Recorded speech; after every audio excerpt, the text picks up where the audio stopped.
Hello again, 7th graders. Back again with me, Miss Ria, in speaking class. Still in Unit 7, and the title is Food for Thought. Halo lagi kelas 7, balik lagi nih sama Miss Ria. Sekarang kita belajarnya ke bagian speakingnya ya. Masih di Unit 7 dengan judul Food for Thought.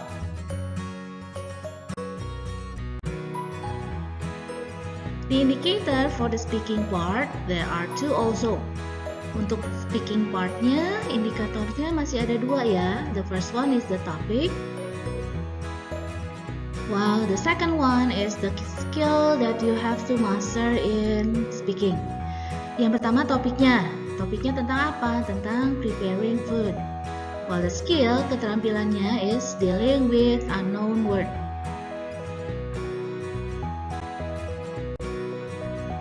Let's begin with the topic ya. Kita mulai dari topiknya terlebih dahulu. It's preparing food atau menyiapkan makanan. Nih, suka menyiapkan makanan sendiri nggak? Have you ever prepare your own meal before? Do you think it's easy to prepare all the ingredients? Chopping, dicing, mixing, frying, and etc. If you haven't, you should try. But under the adult supervision ya, because cooking can be a hazardous activity. By trying to prepare your own meal and experiencing the difficulties, then maybe you won't complain much about the meal you have every day. Nah, kamu pernah nggak nyiapin makanan sendiri nih? Apakah kamu berpikir mudah untuk menyiapkan semua bahan bakunya? Mulai dari memotong, mencincang, mencampur, menggoreng, dan sebagainya. Kalau kamu belum pernah, sebaiknya coba deh. Tetapi dengan catatan harus ada orang dewasa yang mengawasi ya. Kenapa? Karena memasak bisa menjadi sebuah aktivitas yang berbahaya. Kalau tidak teliti, kalau tidak hati-hati, mungkin saja jarinya kepotong. Ya enggak. Atau minyaknya tumpah ke tangan. Nah, seperti itu. Dengan mencoba untuk membuat atau menyiapkan makanan sendiri dan mengalami kesulitan-kesulitan ketika mempersiapkan dan memasaknya, mungkin kamu enggak akan banyak mengeluh tentang apapun makanan yang diberikan setiap harinya. Yuk dicoba.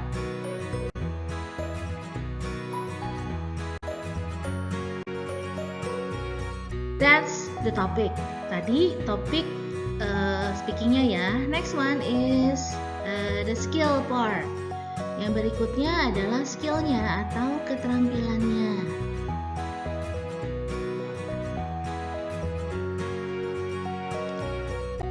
What skill you have to master?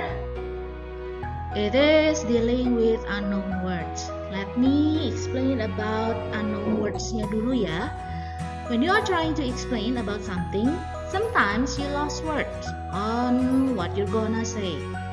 In the effort of continuing the explanation, you try to lead the topic with certain words or phrases to give clues on what you are talking about. Nah, pernah nggak ngalamin ketika kalian mau menjelaskan sesuatu, kemudian kalian lupa atau nggak tahu maksudnya ini loh, tapi katanya saya nggak tahu nih harus pakai apa. Nah, ketika kalian mencoba untuk melanjutkan penjelasan kalian, maka kalian mencoba untuk menggunakan kata-kata tertentu, frasa-frasa tertentu untuk memberikan petunjuk apa sih yang sedang kamu bicarakan. Nah, ini harus kalian kuasai. Kenapa? Maybe someday you have to explain about something that maybe you do not understand or know about it well. Karena mungkin saja ketika kalian diminta, ya kamu dapat tugas menerangkan ini ya. Aduh, saya nggak hafal banget nih, nggak tahu banget tentang apa. Maka disinilah kalian menggunakan skill atau keterampilan dealing with unknown words.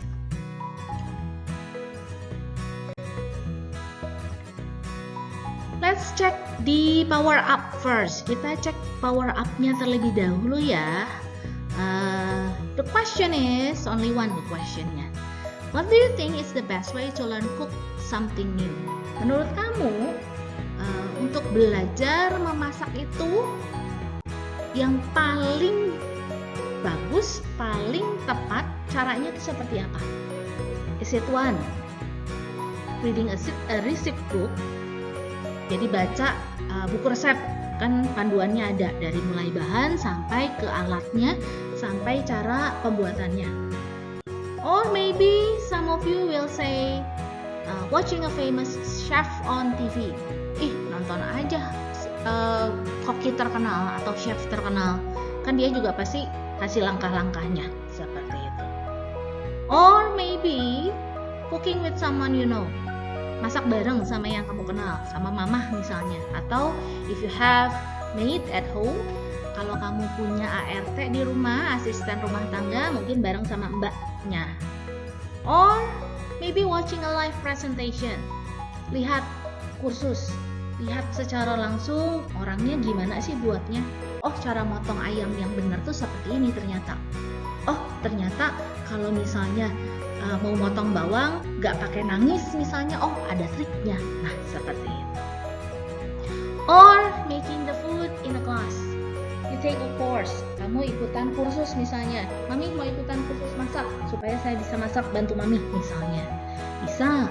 Or watching an online video, atau nonton via YouTube, via TikTok, buat sesuatu, buat masakan A, B, C, itu kayak gimana sih cara cepatnya, cara mudahnya, seperti itu. My favorite one is this one. Yang paling favorit Miss adalah ini, cooking with someone you know.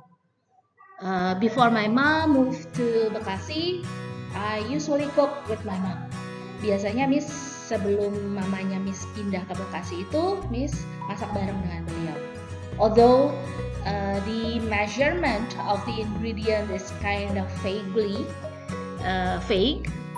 walaupun biasanya ukurannya itu agak-agak nggak jelas ya. Kalau misalnya ditanya, Mama ini berapa sendok ya? Segitu. Kan bingung juga ya, segitu itu segimana. But it's really fun. Tapi amat sangat menyenangkan. So, if your mother can cook, or maybe your sister, or maybe your father, or maybe your brother can cook, try to cook with them, bond with them. Kalau punya mama atau papa atau saudara, mau laki-laki mau perempuan yang bisa masak, sok cobain masak bareng supaya kalian lebih kenal dengan saudara kalian, dengan orang tua kalian, ya.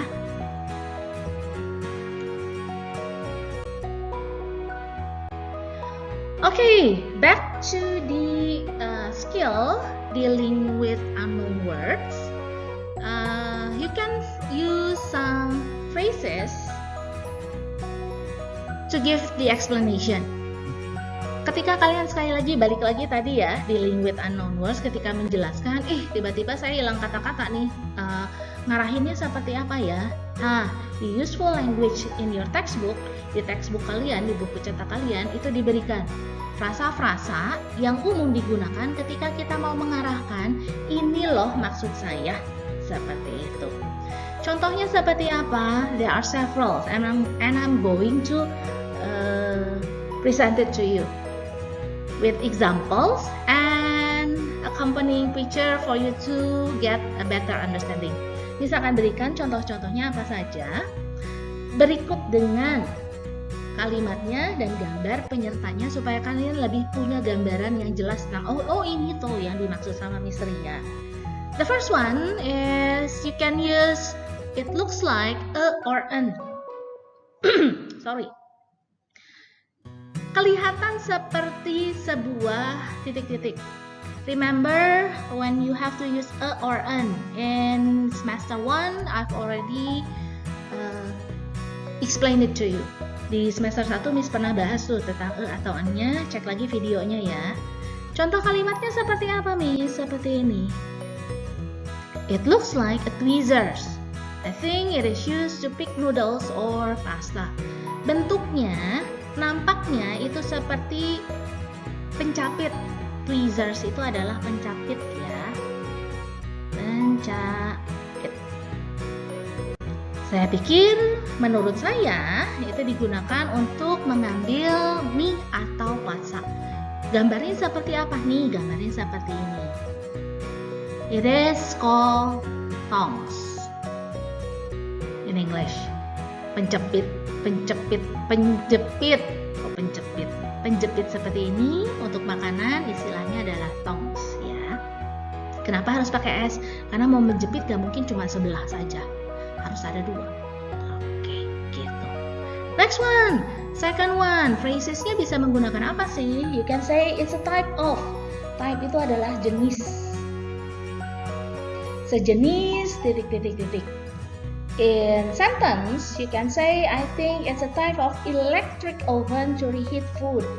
Itu loh, oven yang dipakai untuk manasin makanan. Apa sih istilahnya? Saya lupa, ada di ujung lidah tapi saya nggak bisa keluar. Contohnya seperti apa ini? Ada yang tahu apa? If you say microwave, then you are correct. Kalau ada yang jawab microwave dalam hati sambil nonton videonya Miss, betul, jawabannya adalah microwave.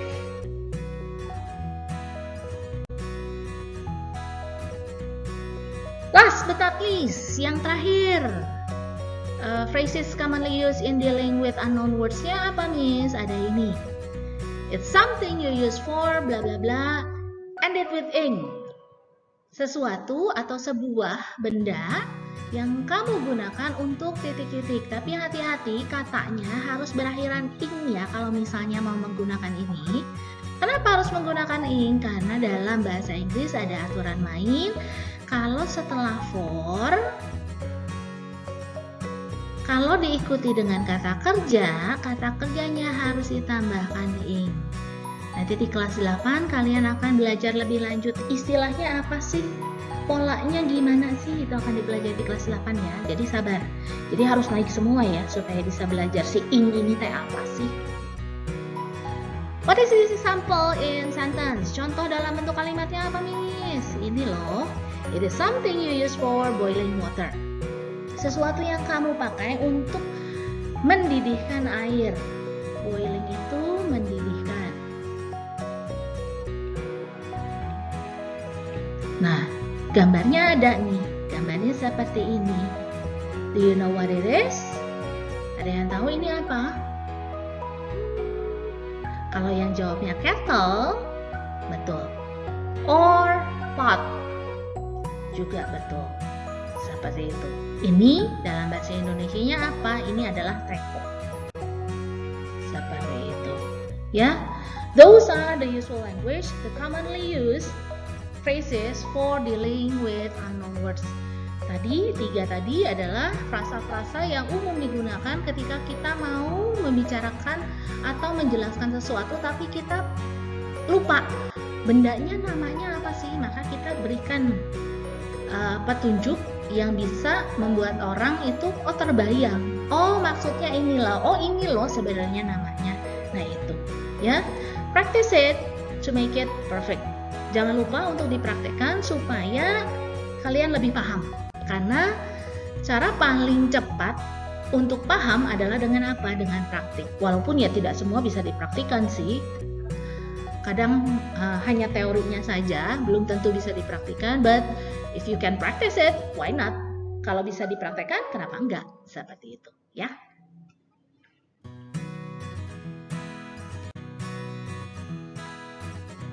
Next one, the important part and the most maybe annoying part. Ini yang paling penting, tapi mungkin ini juga yang menjadi paling tidak menyenangkan untuk kalian. Exercises atau latihan soal. Kenapa sih harus ada latihan soal? Ya kalau tidak dilatih, bagaimana mau bisa mahir? Ya enggak. Atlet saja supaya bisa dapat medali, latihannya harus setiap hari. Mungkin sampai 12 jam latihannya. Nah, kita pun sama. Kita juga sebagai murid sama. Supaya kita fasih, supaya kita mahir dengan apa yang kita pelajari, harus yang ada namanya latihan. All the exercises will be taken from your textbook. Balik lagi. Soalnya dari mana, Miss? Latihan soalnya dari mana? Diambilnya dari buku textbook kalian. So, look at page 87 on your gold experience A2+. Jadi tolong dilihat buku cetaknya, jangan diangburkan saja karena sudah dibeli loh. Halaman 87 ya. You're going to do 2 parts. Yang dikerjakan ada 2 bagian. The first one is part 3. Yang pertama adalah bagian 3. Choose the correct word to complete the student sentences. Jadi harus memilih kata yang tepat untuk melengkapi kalimatnya. You have to listen for the sentence. Kalian harus mendengarkan kalimatnya sebelum kalian tahu jawabannya apa. Jadi dengarkan dengan baik ya. And second one, yang keduanya, part 7. Bagian yang ke-7. Choose the correct word to complete the conversation. Once again, check your answer. Sama, masih via audio atau rekaman. Dengarkan dengan baik supaya kalian tahu jawaban tepatnya itu yang mana. Ya. While doing the exercise, please look at your textbook. Sambil mengerjakan, sambil lihat textbooknya. Jadi lebih paham, ya. Once again, always listen twice at least. Dengarkannya minimal 2 kali supaya kalian paham. Jawabannya tidak banyak salah, seperti itu.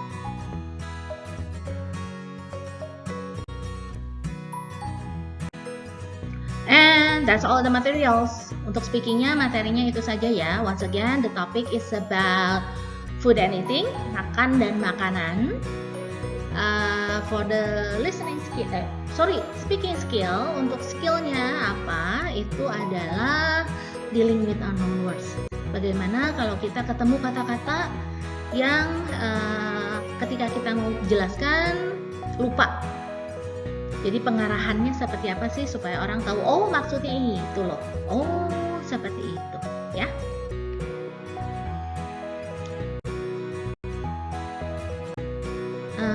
This one is your further study. Further study-nya, kalau misalnya masih belum paham, once again, it's on your textbook, page 87, the speaking part, ada di buku textbook kalian ya, halaman 87.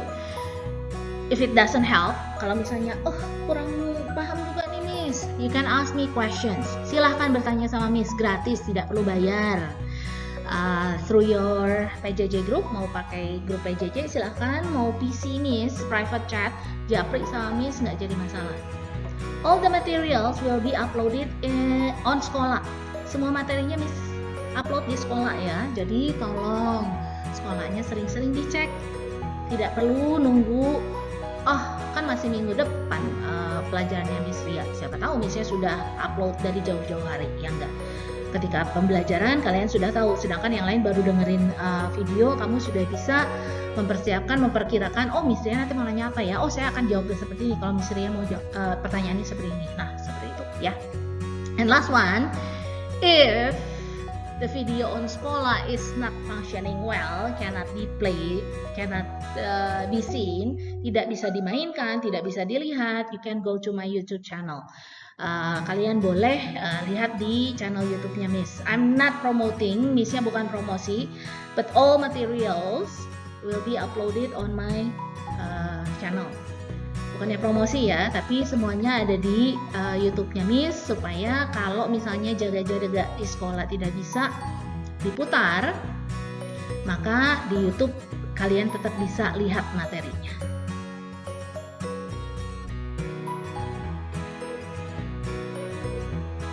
Nah,